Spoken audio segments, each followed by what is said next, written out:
everyone সকলোকে আৰু এটা নতুন ভিডিঅ'লৈ মই স্বাগতম জনালো আমাৰ এই ইউটিউব চেনেলটোত পোনপ্ৰথমে কৈ থওঁ চেনেলটো একবাৰ সাবস্ক্ৰাইব কৰি দিব কাৰণ বহুত কষ্ট কৰি ভিডিঅ'সমূহ প্ৰস্তুত কৰা হয় অফিচৰ পৰা আহি ভাগৰে জগৰে আজিৰ এই ভিডিঅ'টোত এটা স্পেচিয়েল টপিকৰ ওপৰত আলোচনা কৰিম যিটো মোক প্ৰায়ে ইউটিউবত সবেই সুধি থাকে যে আমি অসমীয়া মিডিয়ামৰ হয় আৰু ইংৰাজীটোত আমি মানে আমি IBPS SBI যিকোনো এক্সাম হওক আমি দুটা মিডিয়ামত দিব পাৰিম নে অসমীয়া মিডিয়ামত আহে নে নাই আৰু অসমীয়া মিডিয়ামত দি আমি এক্সামটো ক্ৰেক কৰিব পাৰিম নে ভিডিঅ'টো একদম শেষলৈকে চাব একদম সঁচা কথা কম হাৰ্ড ফেক্ট আৰু মানে একদম ঠিক আছে বেয়া পাই লাভ নাই ভিডিঅ'টো আৰম্ভণিতে কৈ দিছোঁ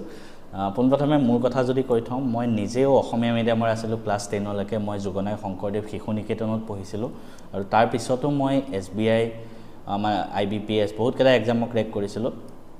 আৰু মোক যিকেইটা বেংক এক্সাম মই প্ৰিলিমছ মেইনছ ইণ্টাৰভিউ বহুত কেইটাত ক্ৰেক কৰিছোঁ যিকেইটাতে মই ক্ৰেক কৰিছোঁ ইংলিছত কিন্তু মই maximum এক্সামত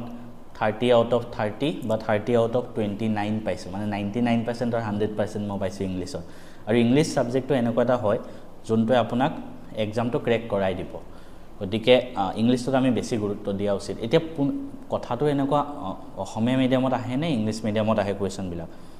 IBPS clerk SBI clerk প্ৰিলিমছতো আপুনি অসমীয়া মিডিয়ামত দিব পাৰিব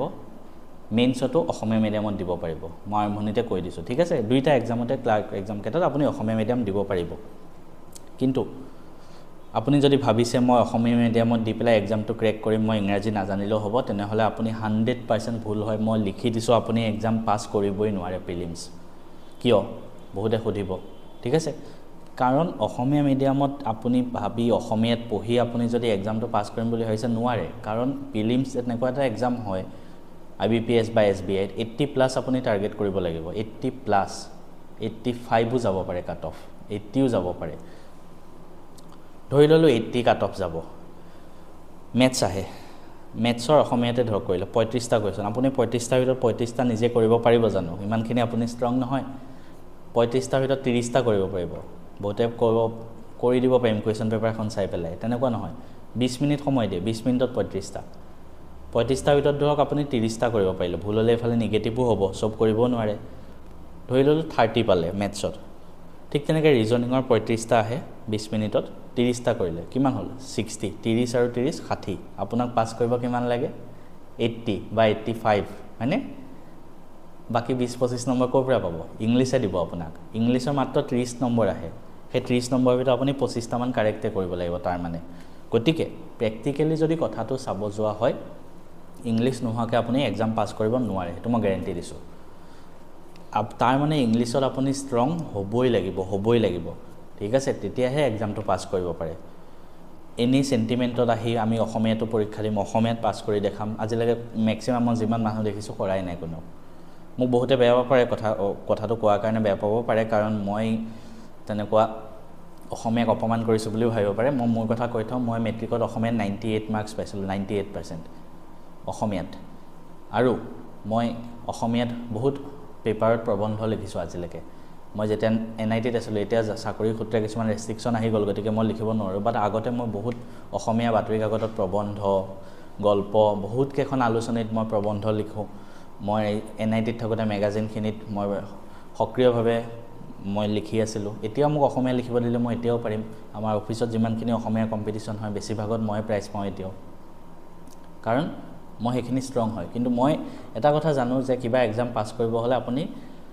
যোনটো ষ্ট্ৰেটেজিত যাব লাগে ৰাইট ৱে হেতুতে যাব লাগিব অসমীয়া মিডিয়াম হৈ পেলাই এটো নাভাবিব যে আমি অসমীয়াত পঢ়ি এক্সামটো পাছ কৰিম নোৱাৰে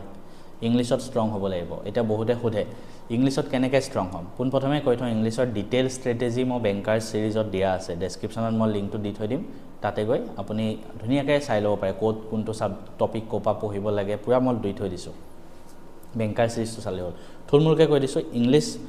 এনেকুৱা নহয় ইংলিছত আপুনি এক্সপাৰ্ট হ'ব লাগে গ্ৰামাৰ একে সব জানিব লাগে গোটেই গ্ৰামাৰৰ কিতাপ মুখস্থ থাকিব লাগে সেনেকুৱা নহয় মই নিজৰো গ্ৰামাৰ ইমান এক্সপাৰ্ট নহয় মই হ'লেওতো 100% পাওঁ ইংলিছত ফুল মাৰ্কছ পাওঁ কিয় কাৰণ ৰিডিং বেংক এক্সাম এটা পাছ কৰিব হ'লে ইংলিছ আপুনি বুজি পাব লাগিব গ্ৰামাৰৰ ৰুল ৰেগুলেশ্যন জানাতকৈ আপুনি বুজি পাব লাগিব পেৰাগ্ৰাফ এটা পঢ়িলে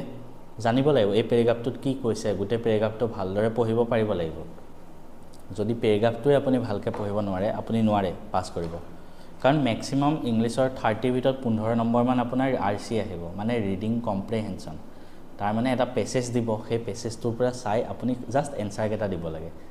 বোধহয় হৈছে ইমান ইজি নহয় বস্তুটো বুজি পাব লাগিব তাৰ পিছতহে এনসাৰ দিব পাৰিব কিন্তু আপোনাৰ যদি ৰিডিং হেবিটটো থাকে আপুনি গোটেই সোপা এনসাৰ তেনেকৈ কৰি আহিব পাৰিব হেনেকুৱা 15 নম্বৰ আহিল বাকি আৰু 10 নম্বৰ মান সেন্টেন্স মানে আপোনাৰ এৰেঞ্জমেন্ট পেৰা জাম্বলছ এইবিলাকো বস্তু হল ৰিডিং পাৰ্ট ৰিডিংৰ পৰা হেবিলাক আহে মানে 25 নম্বৰ মান ৰিডিংৰ পৰা আহে বাকি 5 নম্বৰ মান গ্ৰামাৰ কাৰেকচন কিবা কিবি আহিব তো সেই 5 নম্বৰ যদি কৰি লয় 30 হয়তো 30 পাই গল ইংলিশটো এনেকুৱা এটা বস্তু হয় ন মেইনছত আপোনালোকে উপলব্ধি কৰিব মেইনছত মেথছ আৰু ৰিজনিং এনেকুৱা টান আহে আপুনি চুবও নোৱাৰিব মানে বেছিভাগ কৰিব নোৱাৰিবই ইংলিশে আপোনাক বচাই দিব তেতিয়া মেইনছতো ইংলিশ ইমানো বেছি একে হাই লেভেল নাহে ন ৰিডিং খিনিয়ে আহে গতিকে ৰিডিং কৰা আৰম্ভ কৰক ইংলিশত ভয় নকৰিব মেথছ আৰু ৰিজনিং চাওক মেথছ আৰু ৰিজনিংত কি আহে মেথছত বেছিভাগ বহুতে ভাবি আছে মেথছত আমি অসমীয়া মিডিয়ামত কৰিম আৰু এটো কেনেকুৱা কথা হ'ল মেথছত বেছিভাগ অংকই থাকে 1 2 3 4 ঠিক আছে তো সেইবিলাক বস্তু আপুনি অসমীয়াত শিকিলা মেথছত ইমান অকমান ইংলিশ থাকে ন হেকনো যদি আপুনি বুজি নাপায় তেনেহলে আপুনি বেংক এক্সাম পাস কৰাৰ আশা বাদেই দিয়ক হেটো কৈছো মই ৰিজনিংত এনেকে সেই ৰিজনিংৰ 2-3টা লাইনে যদি পাজলটোৰ আপুনি ইংলিশৰ বুজি নাপায় তেনেহলে আপুনি ইংলিশৰ পাৰ্টটো 30 ভিতৰত 30 বা 30 ভিতৰত 20 প্লাস কেনেকৈ পাব আপুনি এক্সাম পাস কৰাৰ আশাই বাদ দিয়ক যদি হেতু ভাবি আছে মোক বহুতে এটো কথা কমেন্ট কৰে মই সেইভাবে তেওঁলোকক কৈ আছো বেয়া পাই লাভ নাই ঠিক আছে নিজক হেতু লেভেলত প্ৰিপেয়াৰ কৰক ইংলিশ ৰিডিং কৰক ডেইলি নিউজ পেপাৰ পঢ়ক নিউজ পেপাৰ পঢ়িব কামুৰ লাগিলে ইংলিশ নভেল পঢ়ক যি মন যায় খালি ডেইলি 1 ঘণ্টা নিউজ পেপাৰ ৰিডিং কৰক যি টান শব্দ পাই এখন বহি বনাওক তাত লিখি গৈ থাকক টান শব্দবিলাক বুজি যাওক ঠিক আছে প্ৰথম কাৰবাৰ কিবা কামুৰ লাগিলে ইংলিশ নিউজ পেপাৰ এনালাইসিস দিয়ে ভিডিও ইউটিউবত হেতু চাওক কিন্তু নিজে পঢ়াটো বেছি মেটাৰ কৰে তো ইংলিশটো খালি ৰিডিংটোত বেছি ষ্ট্ৰং কৰক আপুনি যিয়ে এক্সাম নহয় সব পাস কৰিব পাৰিব ভিডিওটো কেনেকুৱা লাগিল একবাৰ ক'ব সবকে মই গাইড কৰিব বিচাৰি আছিলো এটো ক্ষেত্ৰত ভাল লাগিলে ক'ব